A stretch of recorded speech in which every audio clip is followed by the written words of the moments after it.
Hey guys, how's it going? Hope you guys have had a great week and I hope you're looking forward to your weekend. Your parents have been sending me the art that you've been making from these videos, like the birdhouse and the bird, and they have all been amazing and I'm really proud of you guys. So good job, keep it up. I'm gonna start including those pictures that you guys are sending at the end of these videos so that you guys can see not only your art, but the art that your friends are creating at home. So please keep sending them my way. All right, let's get started for our project today. We're going to be doing some plants and some cacti, a variety of different kinds, in a pot. And it's gonna look like this. Here we go. All right, so you're going to need, the supplies you'll need for today's class are a piece of paper, something to draw with. I used crayons and watercolors to get this resist effect on my project. But if you guys don't have those supplies at home, don't worry about it. You guys can just use colored pencils, crayons, markers, really anything you want to add color to your project today. All right, let's get started. All right, so I have my piece of paper and my pen ready to go. We're gonna start with the planter for all of our fun succulents and cacti. For that, I'm going to make a nice U shape at the bottom of my paper. And I wanted to take up about half the space down there. Remember, it's really important that we try to fill the space. Just like that. All right, great job. Next step, I'm gonna extend these lines a little bit.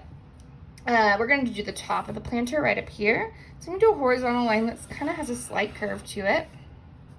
And then I'm going to do another one on top of that. And then connect those lines. Great job. All right, so now let's go ahead and start adding some of our plants to our planter. I'm going to start out with a cactus. For that, I'm going to do kind of an elongated rainbow shape. So I'm going to do that right over here. All right, there's my first shape. And then usually they have a bunch of little smaller ones coming off of them. So I'm gonna keep on using that same shape, kind of like a rainbow, and add two more, one on each side. Great. Now, as we all know, a lot of cactus or cacti are a little pokey. So let's go ahead and add that detail.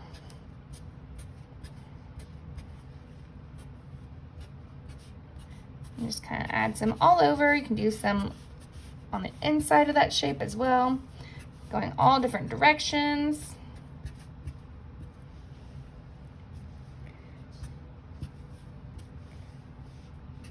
Great, and I'm happy with that. So I'm gonna keep on going. Now, of course, with my planter, I wanna add a variety of different types of plants and cacti and succulents.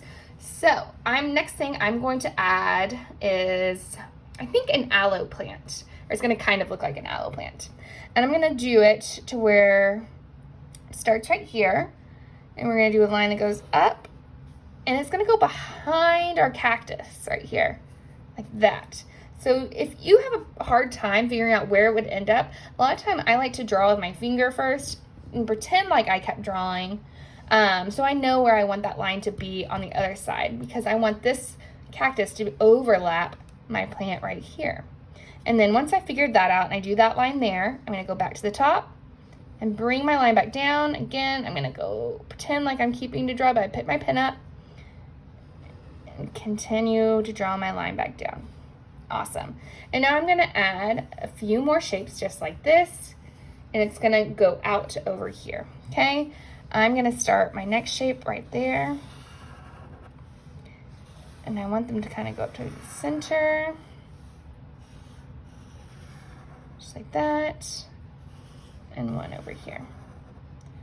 Great. All right, so there's my second plant. My last plant that I'm going to do, or my second to last plant actually, is going to be like a snake plant. I don't know if you guys have any in your house, but I have quite a few in mine because they don't need a lot of sun and they kind of take care of themselves. So they're a super easy plant. So we're gonna go and do that one next. To start that one, I'm gonna start with the center of the leaf. I'm just going to pull it straight down. Again, I'm gonna go behind these plants. Just like that. So that's the center vein of my leaf. Then I'm going to add the shape of the leaf coming down on either side of it, just like that. And you can add some more little details for the leaf as well. All right, now so that's the shape of this type of plant that I want to do, and I'm going to add about 3 more of these. Again, we're doing a lot of overlapping in this drawing. It's a good practice. All right. And if there's another type of plant that you guys want to draw or add, of course you guys can add any other type of plant that you might want to include. All right, for my last one, I have a little space over here that I want to fill up, and there is another succulent that I like a lot. It's called String of Pearls, and so it's just a bunch of little circles that are connected, and a lot of the time they spill over pots, so they come out over the side and they'll fall down a little bit. So I kind of want the plant to do that.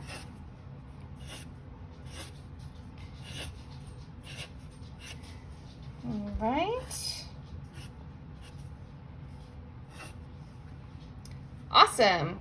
I'm pretty happy with all the different types of plants in my pot. So I want to do one last thing though. I'm going to add some lines on my pot to give it a bit of a design. So I'm going to add just some different lines going different directions, like that. And then when I color this, I want to show you guys a technique that we've done in class before, but I have some crayons. So I'm going to add a lot of details with my crayons, and then I'm going to go in and use my watercolors to paint over the areas where I did my design. Because as we know, the wax and the crayon and the water and the watercolor, they resist each other and they will not combine, so they'll stay separate.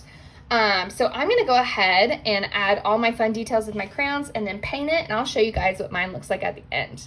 Now, of course, if you don't have these supplies at home, you guys can use whatever you would like. You could use markers, you can use colored pencils. It's really up to you. But one really cool tip I'll tell you, if you do have some markers at home, just like these right here, these Crayola markers, if you just take these markers and color a little bit and then just use a paintbrush and some water and then paint over the marker, you can kind of get a watercolor effect at home too if you don't have any. All right, so I'm gonna go ahead and start, and I'll show you guys what it looks like at the end. All right, and I'm all done. So for mine, just like I said earlier, I used my crayons and watercolors to make my painting or my art look like this. Down here, I added a bunch of different line designs. I have some horizontal lines, some curvy lines, some rainbow shaped lines, polka dots, and some vertical lines here and there. And then I painted over that with my watercolor.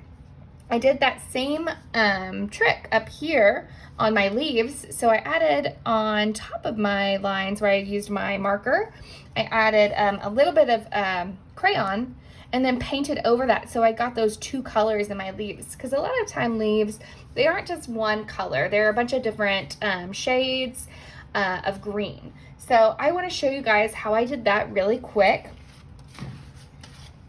I have this little piece of paper right here. I have my yellow crayon. So I'm just gonna kind of really quickly, I'm not really concerned about where I'm putting it. I just wanna put some yellow in my leaf. So when I paint over with that color, with my green, you'll see a bunch of different colors in my leaf. All right, I think that's pretty good. I'm gonna take a little bit down the center of these. Okay. And now, let me grab my paintbrush really quickly if I can find where I put it. There it is. I'm going to take some green and paint over this. So now you can see I'm getting this really cool effect and seeing other colors in my leaf as well. And you can use other colors of green. It's kind of more of a teal, which is really pretty too.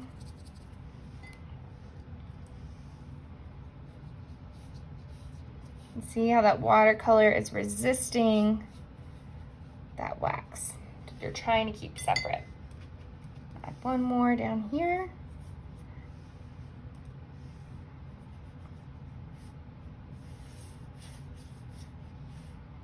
And of course, if you wanted to go back and put a darker green on top of a lighter green with your watercolor, you could always do that as well. So if I wanted to go, just add some little lines of darker green on this light one. That always looks really nice too. All right, and there you go. That's how I did my leaves on my project. Now, I can't wait to see y'all's projects. Again, please send me all of your art so that I can share your art with your friends on the next video, and you guys get to see your art on my YouTube. And thanks for following along. I'll see y'all next week.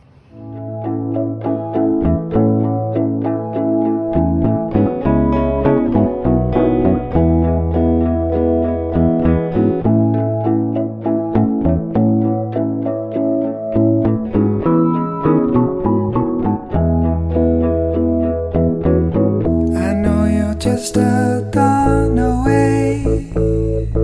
I keep thinking about